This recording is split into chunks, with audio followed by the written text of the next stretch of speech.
buenos días, chicos. Vamos ya por el final de la materia de literatura. Acuérdense que ya estamos al borde del cuatrimestre. Y el tema que vamos a ver hoy es el teatro. De hecho, es un tema muy corto. Son solo 3 conceptos que vamos a definir y verificar sus características. Ya con eso, acuérdense que el examen está próximo. Y viene todo lo que hemos visto el cuatrimestre, no solamente lo que veremos en este último parcial. Chicos, entonces vamos a definir lo que viene siendo el teatro. La palabra teatro viene del griego teasta y luego traducido al latín teatro, pero tiene diferentes significados. En primero, hay que identificar cómo lo conocemos en la actualidad. La primera definición que encontramos de teatro es la relación con aquellos espacios utilizados con el fin de representar una obra dramática o cualquier tipo de espectáculo que requiere el uso de un escenario, o sea, el edificio donde se representan las obras. Y por otra está la definición como arte, como género literario, un escrito de manera dialogada, creada con la idea de ser representado. Vamos a quedarnos con este último de lo que viene siendo el teatro, ¿ok? Y el teatro lo vamos a dividir ahora en 3 grandes momentos. Hay diferentes aspectos de los cuales vamos a mencionar más adelante, pero esto viene siendo la parte que vamos a concebir ahora. El teatro lo vamos a dividir en 3 grandes etapas. La etapa antigua, teatro antiguo. El teatro medieval. Y el teatro moderno. Vamos a definir las características de cada uno de ellos. Primero, el teatro antiguo es la que empezó a identificarse al principio como tal, hasta llegar al teatro moderno, que es el que podemos conocer en la actualidad. Bien, el primero, teatro antiguo, situado principalmente en la era de los griegos, para acortar la definición, y estaba literalmente relacionado con el dios Dionisios, el dios del vino, y representaban aspectos de épicos, ya sea de aspectos de dioses y héroes griegos, y cada uno de ellos tenía un aspecto, un género muy común, que viene siendo la tragedia y la comedia. De ahí vienen los rostros de las máscaras, que está uno feliz y uno triste, uno representa tragedia y otro representa comedia. Las principales características de estas: primero, era el aire libre. Las obras de teatro en ese momento se hacían en grandes explanadas, con algunas gradas, y siempre era de aspecto heroico, épico. Por lo tanto, representaban tanto de día de noche en lugares al aire libre.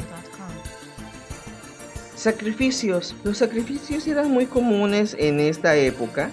Era una de las características muy comunes del teatro antiguo, el griego. Pero no sacrificios humanos, mayormente eran cabras y algunos otro tipo de animales que daban para los dioses a quienes se rendían cultos, prácticamente situadas en laderas y colinas. Esto era para aprovechar la inclinación de las tierras y crear de manera gradual la bajada, llegando al centro, lo que viene siendo el escenario, y utilizando las elevaciones para crear las gradas. Era estrategia geográfica. El coro, como podemos recordar, en la antigüedad no habían efectos de sonido y mucho menos habían aparatos de sonido. Por lo tanto, existía un grupo de personas o coro que relacionaba cada momento de la obra utilizando sonidos y canciones para poder recrear esos momentos. El público teatral, las personas en esa época era tan común de ir a esas zonas para admirar las obras. Habían grandes escritores de teatro, por decirlo de esta manera, que literalmente las personas iban solo por ellos para escuchar sus historias, ya sea representaciones de dioses o como pues ya creados exclusivamente por ellos. Entre ellos podemos identificar a Esquilio, a Sófocles o a Eurípides, que eran grandes escritores griegos de la época, mayormente para las obras de teatro, entre tragedias y comedias. El más conocido es Sófocles, porque él escribió obras que todavía se representan en la actualidad. Y por último, está el uso de las máscaras. ¿Se acuerdan del que mencioné, las máscaras de comedia y tragedia? Bueno, ellos representaban las emociones y el sufrimiento de cada uno de los personajes con máscaras.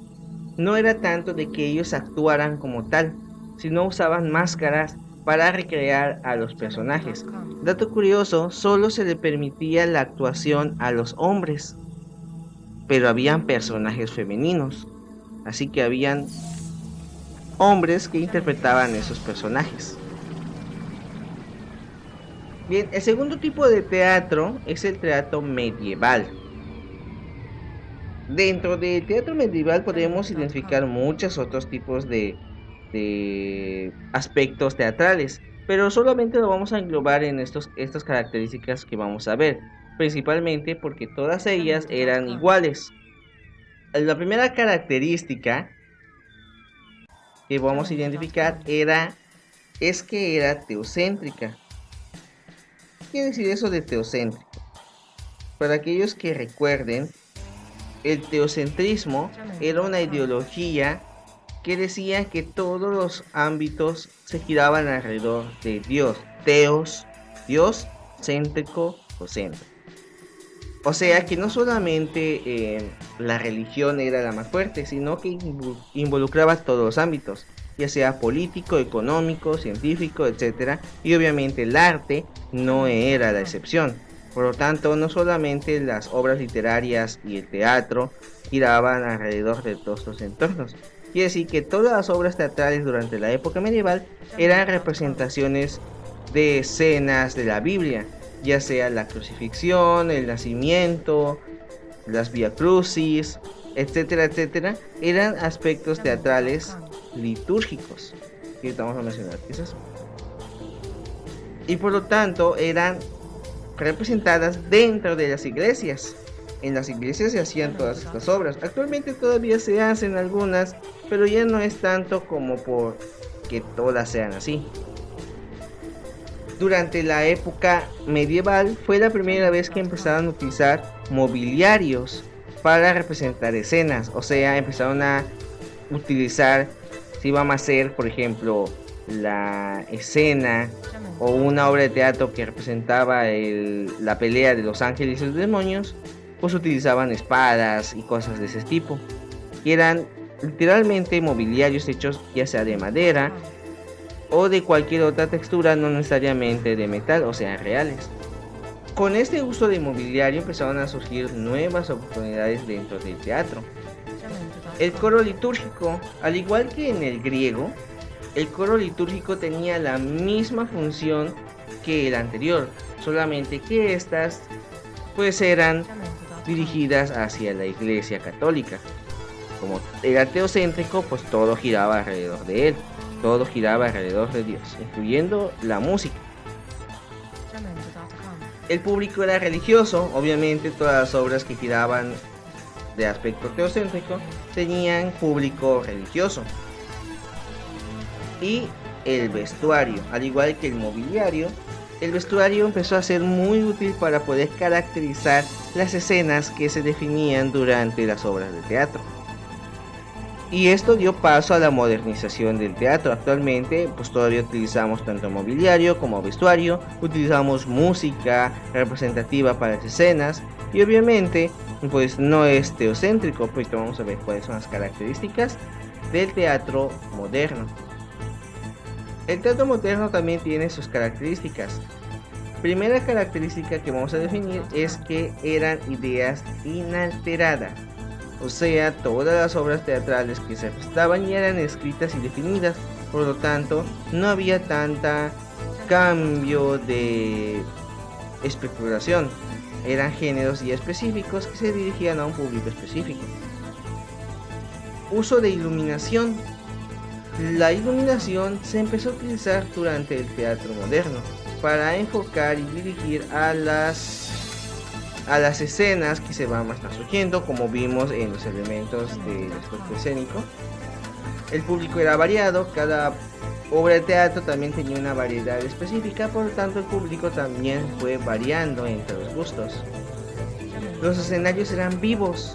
Empezaron a utilizar escenarios cambiantes que en cada escena se podrían modificar dependiendo la utilidad. Anteriormente, tanto en la griega como en la medieval, en la griega no existían dichos escenarios móviles, o sea, escenarios que se cambien, y en la medieval ni siquiera tenían la necesidad de utilizar ese tipo de escenarios, y si existían eran fijos para todas las escenas. Esta necesidad de estar cambiando y moviendo todos estos puntos de escenario hace surgir a este nuevo elemento de la función teatral, que es el tamoísta. Para los que no saben qué es el tamoísta, es la persona detrás de bambalinas, detrás del telón, que mueve todo esto, que cierra y abre telones, que utiliza el sonido, que utiliza el escenario, dependiendo del momento y de la escena. Obviamente existen más de uno, pero en una obra teatral pequeña solamente una o dos se manifiestan dentro de esta función. Y al igual que otra característica que surge durante el teatro moderno es la voice-over. Creo que ya habíamos hablado de lo que es el voice-over, pero solo para recordarlo, pues es como el narrador que habla detrás de la historia. En los momentos en cuales se mantienen en silencio los actores, el voice-over es el que empieza a hablar para narrar la situación que podemos observar. Y chicos, con esto terminamos ahora sí por completo los temas de la materia de literatura. Ya debemos tener todo completo, y les recuerdo que en el examen del cuarto parcial viene todo lo visto durante el cuatrimestre, no solamente lo que acabamos de ver.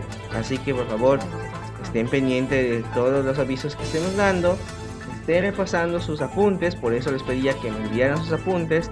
No se les olvide enviarme de este tema, y nos vemos hasta el examen. Que tengan una bonita tarde.